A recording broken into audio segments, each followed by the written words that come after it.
दुनिया की सबसे बड़ी सोशल मीडिया कंपनी मेटा के फाउंडर और सीईओ मार्क जकरबर्ग को आखिरकार भारत सरकार और भारतीय संसद के कड़े रुख के आगे झुकना पड़ा है। जकरबर्ग ने अपनी कंपनी की तरफ से हुई गंभीर गड़बड़ियों, डीप फेक कंटेंट, बाल यौन शोषण सामग्री CSAM और प्लेटफॉर्म पर गलत तरीके से वीडियो हटाए जाने के पूरे मामले में भारत सरकार से लिखित और औपचारिक तौर से माफी मांग ली है। लेकिन यह माफी ऐसे ही नहीं आई है। इसके पीछे है भारत सरकार और संसदीय पैनल का वो खौफनाक 3 दिन का अल्टीमेटम, जिसने कैलिफोर्निया में बैठे मेटा के हेडक्वार्टर की नींदें उड़ा दी थी।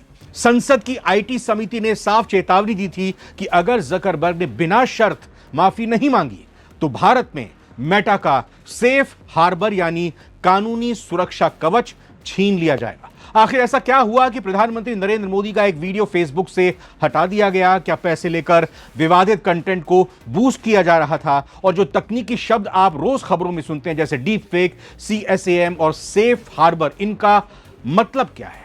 इनको समझाएंगे हम। अगले कुछ मिनटों तक बने रहिए और देखिए मेटा बनाम भारत सरकार के सबसे बड़े महासंग्राम की पूरी इनसाइड स्टोरी। सारी दुनिया का वक्त, मैं रविंद्र आपके साथ। सबसे पहले बात करते हैं उस ताजा घटनाक्रम की जिसने पूरी दुनिया में हलचल मचा दी। भारत के IT मंत्रालय और संसदीय पैनल के कड़े रुख के बाद मेटा के मुखिया मार्क जकरबर्ग ने स्वीकार किया, यह माना कि उनके प्लेटफॉर्म फेसबुक और इंस्टाग्राम पर कंटेंट मॉडरेशन और आर्टिफिशियल इंटेलिजेंस AI सिस्टम में गंभीर कमियां रही हैं।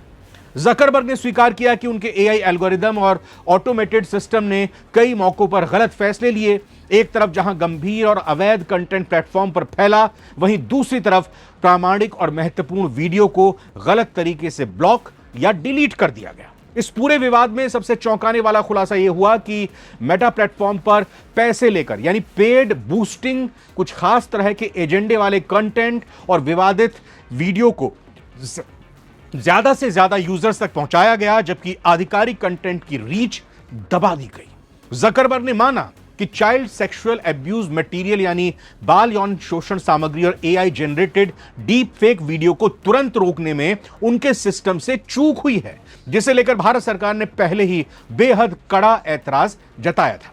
जकरबर्ग ने अपनी सफाई में कहा कि कंपनी अपने AI मॉडरेशन टूल्स को सुधार रही है और भारत सरकार के कानूनों का पूरा सम्मान करती है। लेकिन सवाल यह है कि क्या सिर्फ एक माफी मांग लेने भर से इतनी बड़ी सोशल मीडिया कंपनी की जिम्मेदारी खत्म हो जाती है?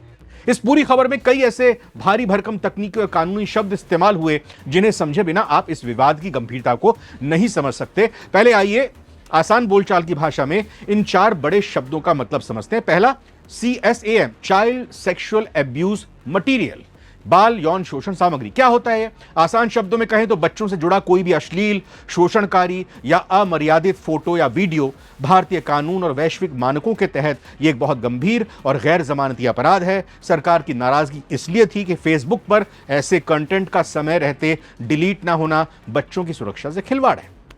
अब आइए दूसरा पॉइंट समझते हैं। डीप फेक, ये क्या होता है? यह आर्टिफिशियल इंटेलिजेंस का एक ऐसा खतरनाक औजार है जिसकी मदद से किसी भी असली इंसान के चेहरे या उसकी आवाज को किसी दूसरे नकली वीडियो में इस तरह से फिट कर दिया जाता है कि देखने वाले को लगे कि सब कुछ सच है।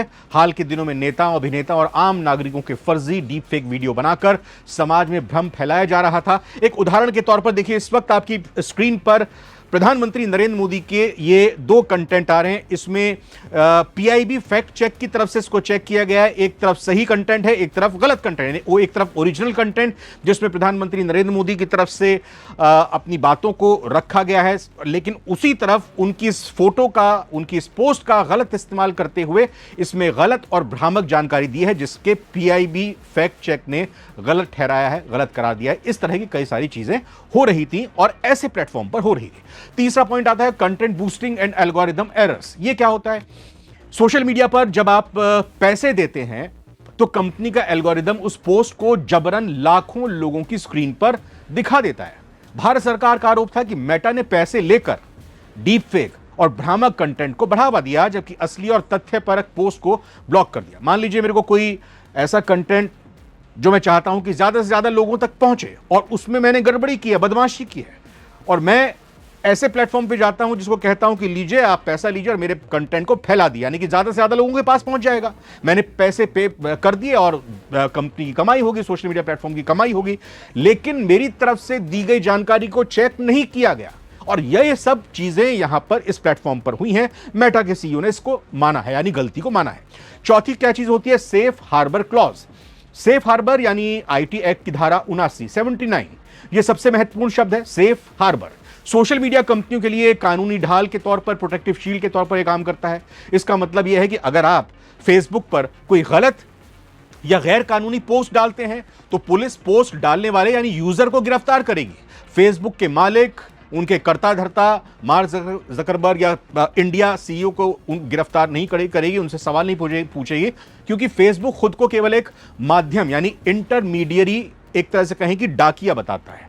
भाई जो चिट्ठी आई उसने खोलकर पढ़ी नहीं कि इस चिट्ठी में क्या लिखा है, उसने रिसीवर तक पहुंचा दी। अगर ये ढाल छीन ली जाए, अगर ये सेफ हार्बर छीन लिया जाए, तो फेसबुक पर पोस्ट की गई हर एक अवैध सामग्री के लिए सीधे मार्क जकरबर्ग और मेटा कंपनी पर आपराधिक मुकदमे दर्ज होंगे।